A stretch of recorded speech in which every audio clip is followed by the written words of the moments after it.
Hi, welcome to Parnika Maths. AP Maths మా 9th chapter straight lines exercise 90లో second roman దాకా last వీడియోలో complete అయిపోయింది కదా. ఈ వీడియోలో థర్డ్ రోమన్ స్టార్ట్ చేద్దాం. ఫస్ట్ వన్ క్వశ్చన్ చూడండి ఏమి ఇచ్చారు.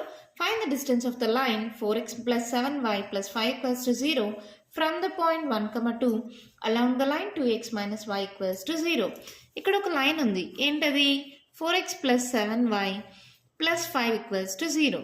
ఈ లైన్కి ఒక point distance from the point 1, 2 ఈ పాయింట్ నుంచి ఈ లైన్కి డిస్టెన్స్ కనుక్కోవాలి. అది కూడా ఏంటి, పర్పెండిక్యులర్ డిస్టెన్స్ కాదు. వాళ్ళు ఏమన్నారు, along the line 2x minus y equals to 0. ఇక్కడ దీని నుంచి ఇలా ఒక లైన్ పాస్ అవుతుంది. ఈ లైన్ ఈక్వేషన్ వచ్చి 2x minus y equals to 0 అంట. అప్పుడు ఈ పాయింట్ నుంచి ఈ లైన్ మీదకి ఇక్కడ ఉంటుంది కదా ఇంటర్సెక్ట్ అయ్యే పాయింట్, ఇక్కడికి డిస్టెన్స్ ఎంత అని అడిగారు. క్వశ్చన్ అర్థమైందా? మళ్ళీ చెప్తే చూడండి. ఒక స్ట్రైట్ లైన్ ఉంది మా, ఒక పాయింట్ ఉంది. నార్మల్గా అయితే డిస్టెన్స్ అంటే పర్పెండిక్యులర్ డిస్టెన్స్ కన్సిడర్ చేస్తాం. ఇక్కడ పర్పెండిక్యులర్ డిస్టెన్స్ కాదు, ఈ పాయింట్ నుంచి ఇలా ఒక స్ట్రైట్ లైన్ మూవ్ అవుతుంది. Along the line 2x minus y equals to 0 ఇలా లైన్ ద్వారా మూవ్ అవుతుంది. ఇప్పుడు ఈ పాయింట్ నుంచి ఈ పాయింట్ ఉంది కదా, ఈ పాయింట్కి మనకి డిస్టెన్స్ కావాలి. ఈ పాయింట్ ఎలా వస్తుంది, ఈ రెండు స్ట్రైట్ లైన్స్ని, ఈ రెండు స్ట్రైట్ లైన్స్ ఇక్కడ కట్ అవుతున్నాయి కదా, సో ఈ రెండు స్ట్రైట్ లైన్స్ని సాల్వ్ చేస్తే మనకి ఈ పాయింట్ వస్తుంది. అప్పుడు రెండు పాయింట్స్ తెలిస్తే మనం ఈజీగా డిస్టెన్స్ ఫార్ములా యూజ్ చేసి సాల్వ్ చేయొచ్చు కదా. చూడండి, given lines 4x plus 7y plus 5 equals to 0. Let it be equation 1 అనుకోండి. 2x minus y equals to 0. Let it be equation 2 అనుకోండి. ఈక్వేషన్ 2 నుంచి y ఈక్వల్స్ టు వాల్యూ వస్తే దాన్ని ఈక్వేషన్ 1లో సబ్స్టిట్యూట్ చేద్దామా. Solving equation 1 and 2.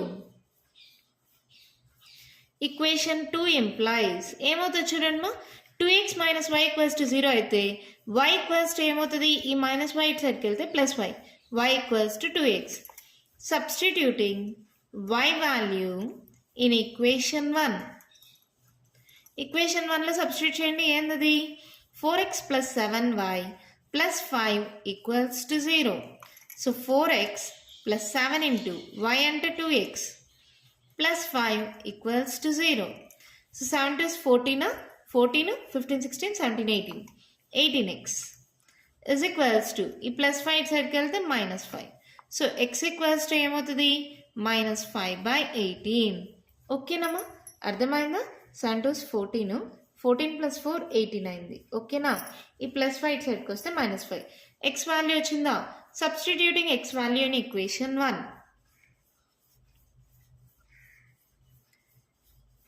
ఈక్వేషన్ 2 కదా, sorry, in equation 2 that implies y equals to 2x కదా. అప్పుడు 2 into x అంటే -5/18. సో క్యాన్సిల్ చేయండి, 2 1s 2 9s అంటే -5/9. అప్పుడేంటి, therefore point of intersection of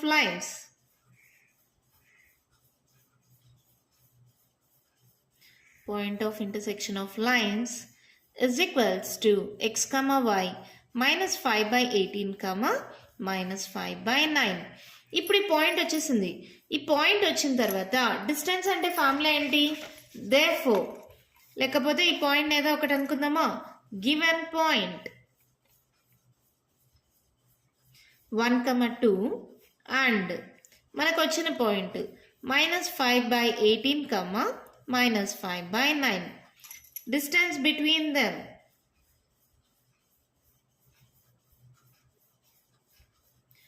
is equals to, ఇది x1 y1 అనుకోండి, ఇది x2 y2 అనుకోండి.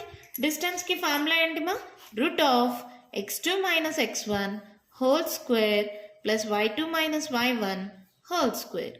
అవునా, సబ్స్టిట్యూట్ చేయండి, ఏమవుతుంది, x2 -5/18 minus x1 1 whole square plus y2 -5/9 minus y1 2 whole square. LCM తీసుకోండి, రూట్ ఆఫ్ ఇక్కడ ఎల్సిఎం 18, సో -5 -18 హోల్ స్క్వేర్. ఇక్కడ ఎల్సిఎం 9, -5 -9 2s 18 హోల్ స్క్వేర్. ఓకేనా, ఇక్కడ 18 వన్స్ 18 అయింది, ఇక్కడ 9 టూస్ 18 అయింది. ఓకే కదా. ఇప్పుడు చూడండి రెండింటికి సేమ్ వాల్యూ వచ్చింది. 18, 19, 20, 21, 22, 23 మైనస్ 23 బై 18 హోల్ స్క్వేర్. ఇది మైనస్ 23 బై 9 హోల్ స్క్వేర్. అవునా. ఇక్కడ చూడండి మైనస్ హోల్ స్క్వేర్ అంటే ప్లస్ అయిపోతుంది. ఓకేనా.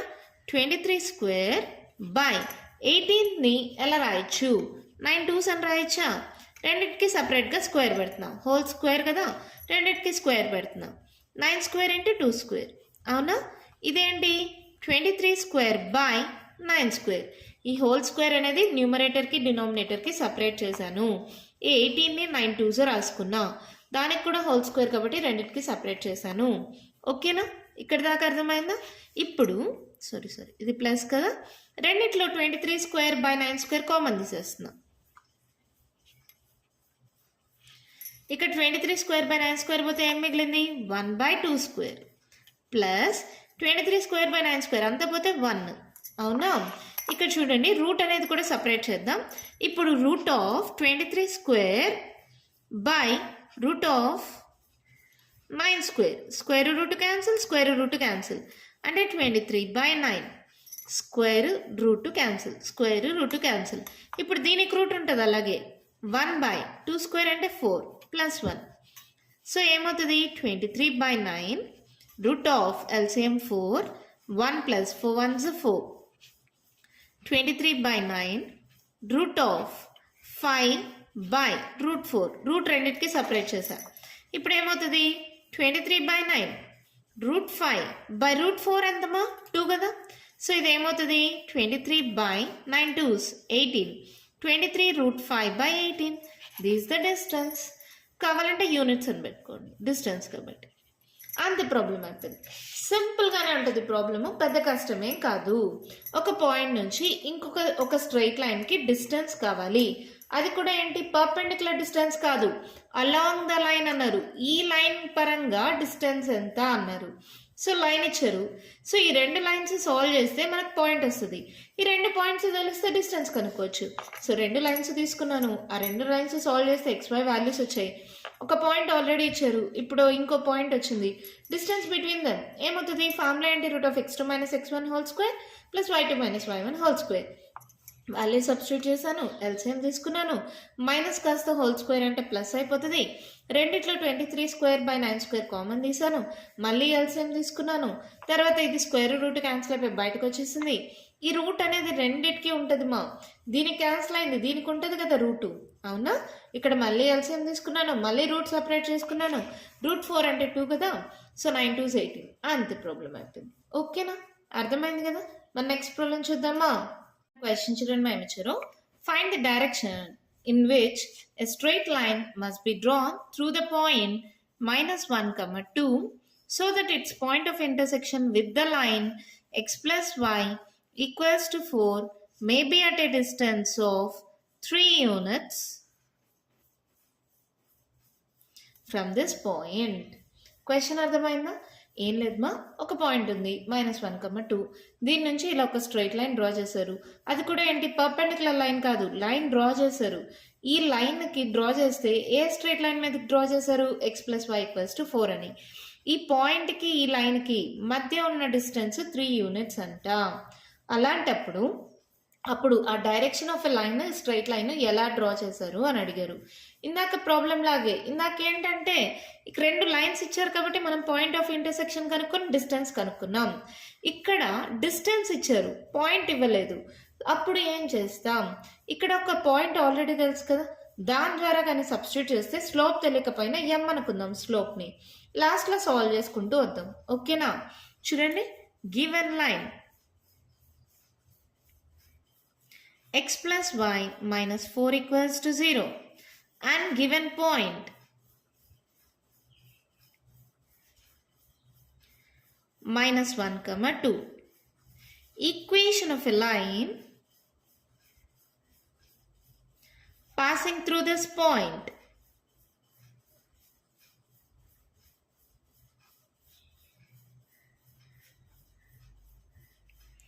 ఇది నార్మల్గా x1 y1 అనుకుంటే స్లోప్ తెలిస్తే ఓకే మనం సబ్స్టిట్యూట్ చేస్తాం. ఇక్కడ స్లోప్ తెలియదు కాబట్టి లెట్ స్లోప్ బి m అనుకుంటున్నాం.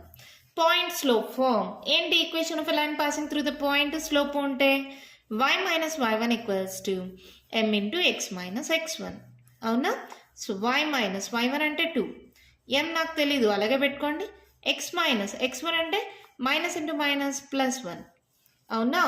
సో ఇదేమవుతుంది చూడండి, y minus 2 equals to m into x mx plus m. So ఒకే సైడ్కి పంపిండి, ఈ టర్మ్స్ని ఇటు సైడ్కి పంపిస్తే mx, ఈ ప్లస్ y ఇటు సైడ్కి వస్తే మైనస్ y ప్లస్ m, ఈ మైనస్ 2 ఇటు సైడ్కి వస్తే ప్లస్ 2 ఇజ్ ఈక్వల్స్ టు 0. ఇప్పుడు చూడండి, ఇది ax plus by plus c equals to 0 మోడల్లో ఉందా? అంటే ఈ స్ట్రైట్ లైన్ మనం కనుక్కోవాల్సిన స్ట్రైట్ లైన్ ఈక్వేషన్ ఇది. ఇంకొక స్ట్రైట్ లైన్ ఈక్వేషన్ ఇచ్చారు. అవునా? Given line x plus y minus 4 equals to 0. ఇదొక లైన్, ఇదొక లైన్ మా. లెట్ ఇట్ బి ఈక్వేషన్ 1 అనుకోండి, ఇది ఈక్వేషన్ 2 అనుకోండి. సాల్వింగ్ 1 and 2 ఇందాక కూడా అలాగే చేసాం కదా, రెండు స్ట్రైట్ లైన్స్ ఇస్తే సాల్వ్ చేసాం. ఇక్కడ దీని స్లోప్ తెలీదు, m అనుకొని పాయింట్ స్లోప్ ఫార్మ్ యూజ్ చేస్తే దీని ఈక్వేషన్ కూడా వచ్చింది. ఇప్పుడు ఈ రెండు స్ట్రైట్ లైన్ ఈక్వేషన్స్ ఉన్నాయి కాబట్టి సాల్వ్ చేస్తున్నాను. Solving equation 1 and 2. Equation 2 implies 2 నుంచి చూడండి మా ఎలా రాయొచ్చు. ఇక్కడ y ఉంది కదా, yకి వాల్యూ రాద్దాం. ఇక్కడ x plus y minus 4 equals to 0. అవునా? ఇప్పుడు y ఈక్వల్స్ టు ఏమవుతుంది? Minus x plus 4. ఈ ప్లస్ x ఇటు సైడ్కి వస్తే మైనస్ x, మైనస్ 4 ఇటు సైడ్కి వస్తే ప్లస్ 4. దీన్ని తీసుకెళ్ళి ఈక్వేషన్ 1లో సబ్స్టిట్యూట్ చేయండి. Substituting y value in equation 1. That implies ఏంటది? mx minus y plus m plus 2 equals to 0. mx minus y అంటే minus x plus 4 plus m plus 2 equals to 0. So ఇదేమవుతుంది? mx minus into minus plus x plus into minus minus 4 plus m plus 2 equals to 0. ఇక్కడ ఇంకా ఏమైనా solve చేయగలమా? So నాకు ఎక్స్కి value కావాలి, వైకి point of intersection కావాలి, అంటే ఎక్స్ కమ్మ వై కావాలి. సో ఈ రెండిట్లో ఎక్స్ కామన్ తీద్దాం. ఎక్స్ కామన్ తీస్తే ఏమవుతుంది? m plus 1. మిగిలిన టర్మ్స్ని అటు సైడ్కి పంపించేసేయండి. మైనస్ 4 ప్లస్ 2 ఎంత అవుతుంది? మైనస్ 2.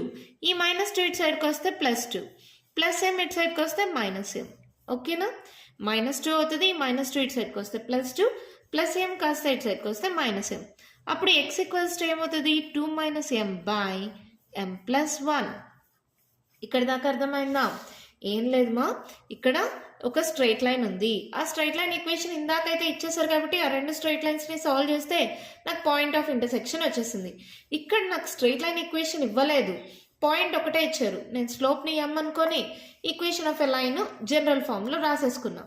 ఇప్పుడు రెండు లైన్స్ వచ్చాయి కాబట్టి ఆ రెండు లైన్స్ని సాల్వ్ చేస్తే ఎక్స్కి వాల్యూ వచ్చింది. ఈ ఎక్స్ వాల్యూని తీసుకెళ్ళి ఇక్కడ y ఈక్వల్స్ టు రాసుకున్నాం కదా, దాంట్లో సబ్స్టిట్యూట్ చేద్దాం.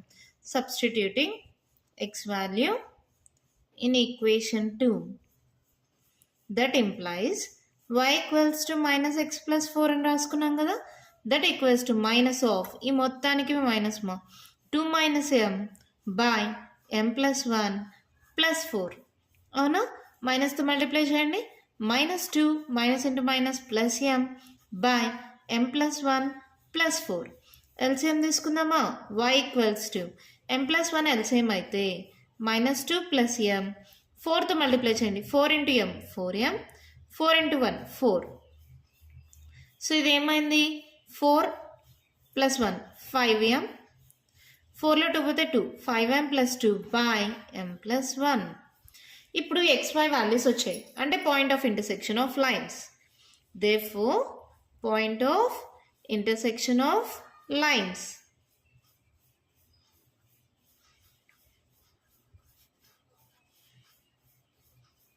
is equals to x ఎంత? 2 minus m by m plus 1 comma 5m plus 2 by m plus 1. ఇక్కడ చూడండి, ఇక్కడ నాకు ఇప్పుడు పాయింట్ ఆఫ్ ఇంటర్సెక్షన్ వచ్చింది. ఆ పాయింట్ ఏంటిది? ఇది. ఓకేనా? ఇక్కడ ఆల్రెడీ ఒక పాయింట్ ఉంది, వీటి మధ్యలో డిస్టెన్స్ 3 అని ఇచ్చారు కదా. గివెన్ డిస్టెన్స్ బిట్వీన్ -1, 2 అండ్ ఇప్పుడు ఇంకో పాయింట్ వచ్చింది, ఏంటది 2 - m by m plus 1, 5m plus 2 by 2m plus 1 is ఏమన్నారు మా డిస్టెన్స్ ఎంత 3 యూనిట్స్. ఈ రెండింటి మధ్య డిస్టెన్స్ వచ్చి 3 యూనిట్స్ అన్నారు. సో డిస్టెన్స్కి ఫార్ములా మీకు తెలుసు, distance d equals to √x2 - x1 whole square plus y2 - y1 whole square. అవునా? సో వాల్యూ ఎంత డిస్టెన్స్ 3 యూనిట్స్. అవునా? ఇప్పుడు నేను స్క్వేరింగ్ ఆన్ బోత్ సైడ్స్ చేశాను అనుకో, స్క్వేర్ రూట్ క్యాన్సిల్. ఇది x1 y1 అనుకోండి, ఇది x2 y2 అనుకోండి.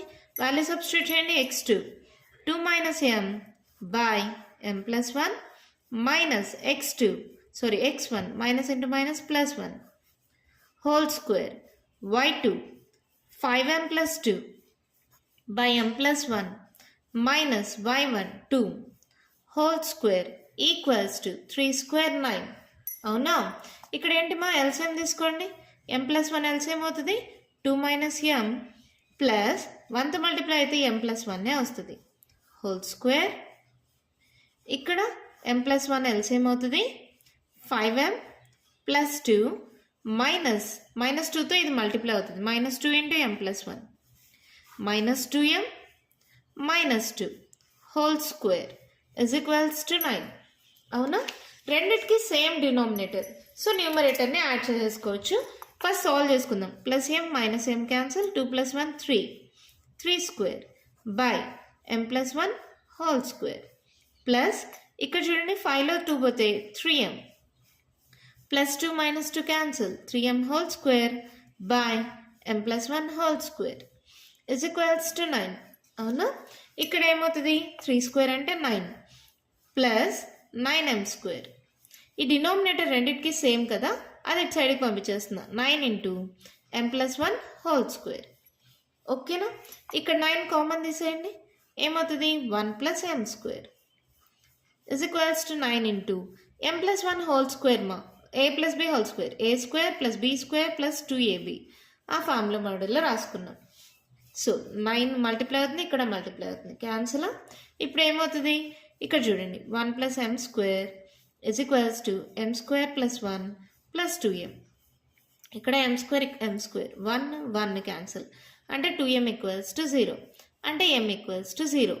ఎప్పుడు స్లోప్ 0 అవుతుంది? The line is parallel to x axis. Here slope equals to 0. Therefore, the line is parallel to x-axis. అంతే, మన ప్రాబ్లం కంప్లీట్ అయిపోయింది. చాలా సింపుల్గానే ఉంటుంది, చూడడానికి కొంచెం పెద్దగా ఉంటుంది. మళ్ళీ ఎక్స్ప్లెయిన్ చేస్తాను, కేర్ఫుల్గా వినండి. ఇక్కడ ఒక పాయింట్ ఉంది -1, 2 అని. దాని నుంచి ఒక straight line x plus y equals to 4కి డిస్టెన్స్ 3 యూనిట్స్. పర్పెండిక్యులర్ డిస్టెన్స్ కాదు, డిస్టెన్స్ ఒక లైన్ పరంగా డిస్టెన్స్ వచ్చి 3 యూనిట్స్ అన్నారు. అప్పుడు నాకు ఈ పాయింట్ కావాలి. అప్పుడు పాయింట్ తెలిస్తే డిస్టెన్స్ ఫార్ములా, ఇక్కడ ఆల్రెడీ డిస్టెన్స్ తెలుసు కాబట్టి ఈజీగా కనుక్కోవచ్చు. మరి ఈ లైన్ కూడా తెలీదు, లైన్కి స్లోపు m అనుకుందాం. Point slope form y - y1 = m into x - x1. అలా ఒక స్ట్రైట్ లైన్ ఈక్వేషన్ వచ్చింది. ఈ స్ట్రైట్ లైన్ ఈక్వేషన్ తెలుసు, ఈ స్ట్రైట్ లైన్ ఈక్వేషన్ తెలుసు. రెండు ఈక్వేషన్స్ సాల్వ్ చేస్తే x, y వాల్యూ వస్తుంది. ఏం లేదు మా ఈక్వేషన్ 2 నుంచి yకి రాసుకున్నా, ఆ y వాల్యూని ఈక్వేషన్ 1లో సబ్స్టిట్యూట్ చేసా, x వాల్యూ వచ్చింది. ఈ x వాల్యూని మళ్ళీ ఈక్వేషన్ 2లో సబ్స్టిట్యూట్ చేస్తే y వాల్యూ వచ్చింది. అంటే నాకు ఇక్కడ పాయింట్ ఆఫ్ ఇంటర్సెక్షన్ వచ్చేసింది. ఈ పాయింట్ తెలుసు, ఈ పాయింట్ ఆఫ్ ఇంటర్సెక్షన్ తెలుసుకున్నా. డిస్టెన్స్ 3 యూనిట్స్ అన్నారు. ఇచ్చిన పాయింట్కి మనం కనుక్కున్న పాయింట్కి డిస్టెన్స్ 3 యూనిట్స్. ఆ ఫార్ములాని యూజ్ చేసుకున్నాం. తర్వాత డిస్టెన్స్ ఫార్ములా తెలుసుకుందాం. x2 - x1 whole square plus y2 - y1 whole square, మొత్తానికి రూట్. రెండింటి మధ్య స్క్వేరింగ్ ఆన్ బోత్ సైడ్స్ చేస్తే రూట్ స్క్వేర్ క్యాన్సిల్ అయిపోయింది. ఎల్సిఎం తీసుకున్నాము, సాల్వ్ చేసుకున్నాము. ఇక్కడ m ఈక్వల్స్ టు 0 వచ్చింది. m ఎప్పుడు 0 అవుతుంది? లైన్ అనేది x యాక్సిస్కి ప్యారలల్గా ఉంటే మాత్రమే m ఈక్వల్స్ టు 0 అవుతుంది. Therefore, the line is parallel to x axis. అంతే, ప్రాబ్లం అయిపోయింది. అర్థమైంది కదా. మన నెక్స్ట్ ప్రాబ్లం చూద్దామా. క్వశ్చన్ చూడండి, మేము ఇచ్చారు. The hypotenuse of a right angle triangle has its ends at the points 1, 3 and -4, 1. 1, 3 -4, 1. ఇక్కడ ఎండ్స్ ఆఫ్ ద హైపోటెనస్ ఉందంట. అంటే ఇది ఏ అనుకోండి, ఇది సి అనుకుందాం. ఓకేనా, ఏబిసిగా ఉంటుంది, లేదా బి అనుకోండి. ఏబి ఇచ్చారా, ఏ వచ్చి ఎంత 1, 3, బి ఎంత -4, 1. ఇదేంటంట, హైపోటెనస్ ఆఫ్ ఎ ట్రయాంగిల్ అంట. ఓకేనా, ఇప్పుడు ఏమన్నారు, find an equation of legs perpendicular sides of the triangle. అంటే ఇలా పర్పెండిక్యులర్ డ్రా చేశాను అనుకో, ఈ పాయింట్ సి అనుకుందాం, బీసీ ఈక్వేషన్ కావాలి. ఇలా పర్పెండిక్యులర్ డ్రా చేశానంటే ఏసీ ఈక్వేషన్ కావాలి. ఇప్పుడు ఏ నుంచి ఇలా పర్పెండిక్యులర్ డ్రా చేశాను అనుకో, డి అనుకుందాం, ఏడి ఈక్వేషన్ కావాలి. ఇలా పర్పెండిక్యులర్ డ్రా చేసామనుకో, ఈ పాయింట్ నుంచి ఇలా, ఇక్కడ నాకు బీడీ ఈక్వేషన్ కావాలి. ఏసీ, బీసీ, ఏడి, బీడి, ఈ లైన్స్ అన్నిటి యొక్క ఈక్వేషన్స్ కావాలన్నారు. Find an equation of legs perpendicular sides of the triangle which are parallel to the axis. ఈ లైన్స్ అన్ని ఎలా ఉన్నాయి, యాక్సిస్కి ప్యారలల్గా ఉన్నాయి. యాక్సిస్ అంటే కోఆర్డినేట్ యాక్సిస్, అందుకనే దీన్ని కోఆర్డినేట్ యాక్సిస్లో డ్రా చేసుకున్నాం. ఓకేనా, ఇక్కడ చూడండి, given right hypotenuse of A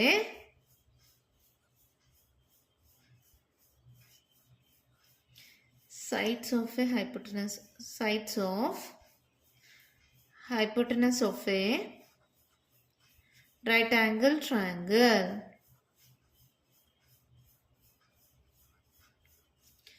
A is equals to 1, 3 and B is equals to -4, 1.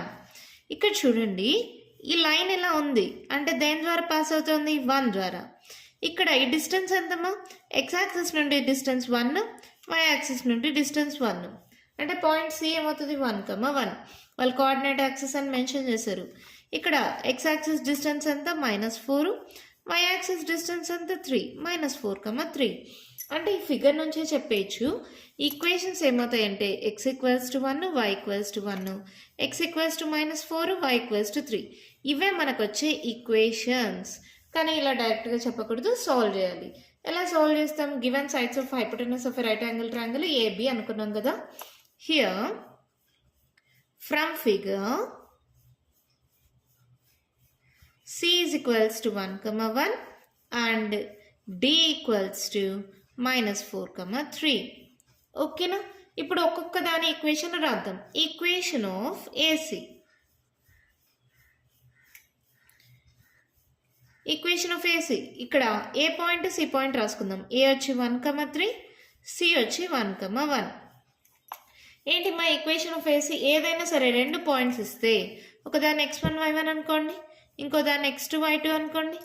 A formula ఏంటి, 2 పాయింట్స్ ఉన్నప్పుడు ఈక్వేషన్కి y - y1 = y2 - y1 by x2 - x1 into x - x1. Substitute చేయండి. y - y1 అంటే 3, y2 అంటే 1 minus y1 అంటే 3, x2 అంటే 1 minus x1 అంటే 1, x minus x1 అంటే 1. So y minus 3 equals to 3లో 1 పోతే -2 బై 1 - 1 0 ఇంటూ x - 1. ఇది డివైడ్ అవుతుంది, ఇట్సైడ్కి వెళ్తే మల్టిప్లై అవుతుంది. 0 into y - 3 is equals to -2x minus into minus plus 2 1s 2. 0 అంటే ఎనీథింగ్ 0 అయిపోతుంది కదా. సో ఏమవుతుంది, ఇది -2x + 2 = 0. -2x ఈక్వల్స్ టు ఈ ప్లస్ 2 ఇటు సైడ్కి వస్తే -2 -2 cancel, x = 1. This the equation of AC. చూడండి వచ్చేసిందా. ఇంకొకటి నెక్స్ట్ ఈక్వేషన్ ఆఫ్ బీసీ కనుక్కుందాం. ఓకేనా, దట్ ఇంప్లైస్ బి ఏంటి -4, 1, సి ఏంటి 1, 1. ఓకేనా, ఏమవుతుంది దీన్ని చూస్తేనే చెప్పచ్చు 1 1 ఈక్వలా. సో మనకి పాయింట్ ఎలా వస్తుంది, y = 1. ఓకేనా, చూద్దాం కావాలంటే. ఇది x1 y1 అనుకోండి, ఇది x2 y2 అనుకోండి. ఇప్పుడు ఏమవుతుంది, y - y1 = y2 - y1 by x2 minus x1 into x minus x1. y minus y1 అంటే 1, y2 అంటే 1, మైనస్ y1 అంటే 1, x2 అంటే 1, మైనస్ x1 అంటే minus into minus plus 4, x minus x1 అంటే minus into minus plus 4. So ఇక్కడ 4 plus 1 5, 5తో ఇది multiply అవుతుంది, 5 into y minus 1. ఇక్కడ 1 మైనస్ 1 0, 0 అంటే ఎనీథింగ్ 0 అయిపోతుంది. సో ఇదేమవుతుంది 5y minus 5 is equals to 0. So 5y equals to 5, y equals to 1. చెప్పాను y equals to 1 వస్తుందని. ఓకేనా? ఇప్పుడు ఈక్వేషన్ ఆఫ్ ఏసీ బీడీ ఎలా వచ్చిందో గమనించండి. ఏసీ ఇక్కడ ఏం కామన్గా ఉంది, ఏకి సికి 1 కామన్గా ఉంది, అది కూడా X value. So X equals to 1 అవుతుంది. ఇప్పుడు బీకి సికి చూడండి, y వాల్యూ కామన్గా ఉంది, y equals to 1, y equals to 1. So equation ఏమైంది, y ఈక్వల్స్ టు 1 వచ్చింది. అందుకని లాస్ట్లో సిమిలర్లీ ఈక్వేషన్ ఆఫ్ బీడీ చూద్దాం. ఈక్వేషన్ ఆఫ్ బీడీ ఇంప్లైస్ బీకి డీకి ఏ పాయింట్ కామన్ ఉంది మా -4, అది కూడా ఏ value, x value. Equation of BD equals to x equals to -4. అలాగే ఈక్వేషన్ ఆఫ్ ఏడి ఏకి డీకి కామన్గా ఏ వాల్యూ ఉంది 3, అది కూడా వైలో ఉంది. సో ఈక్వేషన్ ఆఫ్ ఏడి ఏమవుతుంది, y ఈక్వల్స్ టు 3. లాస్ట్లో therefore ఈక్వేషన్ ఆఫ్ లెగ్జార్ ఏంటేంటివి, x equals to 1, y equals to 1, or ఇది లేకపోతే ఆర్ అంటే ట్రయాంగిల్, ఈ ట్రయాంగిల్ అన్న ఫామ్ అవ్వచ్చు లేదా ఈ ట్రయాంగిల్ అన్న ఫామ్ అవ్వచ్చు. సో ఇది లేకపోతే ఇది, కాబట్టి or x equals to -4, y equals to 3. అంతే ప్రాబ్లం అయిపోయింది. చాలా సింపుల్ ప్రాబ్లమ్. ఇచ్చిన hypotenuse of a right angle triangle coordinate యాక్సిస్లో ఉంది అన్నారు. సో ఇక్కడ ఫిగర్ డ్రా చేసుకున్నాం అనుకో, సిడి వాల్యూస్ ఫిగర్ నుంచే కలిసిపోతాయి. ఈక్వేషన్ ఆఫ్ ఏసీ ఈక్వేషన్ అంటే 2 పాయింట్స్ తీసుకోండి. 2 పాయింట్స్ కలిసినప్పుడు ఈక్వేషన్ ఆఫ్ ఎ స్ట్రైట్ లైన్కి ఫార్ములా ఏంటి, y minus y1 equals to y2 minus y1 by x2 minus x1 into x minus x1. Solve చేస్తే x equals to 1 వచ్చింది. ఇది కావాలంటే మనం గమనించుకోవచ్చు, ఈ 2 పాయింట్స్లో x వాల్యూ కామన్గా ఉంది. సో x ఈక్వల్స్ టు 1 అయింది ఈక్వేషన్. బీసీకి కూడా చేశాను. ఈ బీసీలో ఏ వాల్యూ కామన్గా ఉంది, y వాల్యూ కామన్గా ఉంది, అది కూడా ఏంటి 1. సో ఈక్వేషన్ ఏమవుతుంది, y ఈక్వల్స్ టు 1 అవుతుంది. వాళ్ళు క్వశ్చన్లో కూడా చెప్పారు which are parallel to X axis. ఇక్కడ మనకు స్ట్రైట్ లైన్స్ అనేవి ఎక్స్ యాక్సెస్కి ప్యారలల్గా ఉన్నాయి అన్నారు. సో అలాగే బీడీ పాయింట్స్ తీసుకోండి. ఇక్కడ కావాలంటే బి రాసుకోండి. బి వచ్చి -4,1, డి వచ్చి -4,3. ఏ వాల్యూస్ కామన్గా ఉన్నాయి, ఎక్స్ వాల్యూస్ ఏంటది -4. సో ఈక్వేషన్ ఆఫ్ బీడీ ఏమవుతుంది, X equals to -4. AD values తీసుకోండి. ఏ వచ్చి 1,3, డి వచ్చి -4,3. ఇక్కడ ఏ వాల్యూస్ కామన్గా ఉన్నాయి 3, y value. So y equals to 3. So equation of legs are అంటే మనకి ట్రయాంగిల్ ఇలా అయినా ఉండొచ్చు లేదా ఇలా అయినా ఉండొచ్చు. So x equals to 1, y equals to 1, or x equals to -4 or y equals to 3. ఓకేనమ్మా? అర్థమైందా? డౌట్స్ ఏం లేవు కదా? క్లారిటీగా అర్థమైంది కదా? ఉంటే ఈ ట్రయాంగిల్ లేదా ఈ ట్రయాంగిల్, కాబట్టి ఆర్ రాసాం. ఓకేనా? ఇంకా కంటిన్యూషన్ ప్రాబ్లమ్స్ ఉన్నాయి, నెక్స్ట్ వీడియోలో డిస్కస్ చేద్దాం. ఈ వీడియోలో నేను చెప్పిన ప్రాబ్లమ్స్లో ఇంకా మీకు ఏమైనా డౌట్స్ ఉంటే కామెంట్ బాక్స్లో అడగండి. మీకు కానీ వీడియో నచ్చినట్టయితే లైక్ చేయండి, షేర్ చేయండి, నా ఛానల్ని సబ్స్క్రైబ్ చేసుకోండి. Thank you.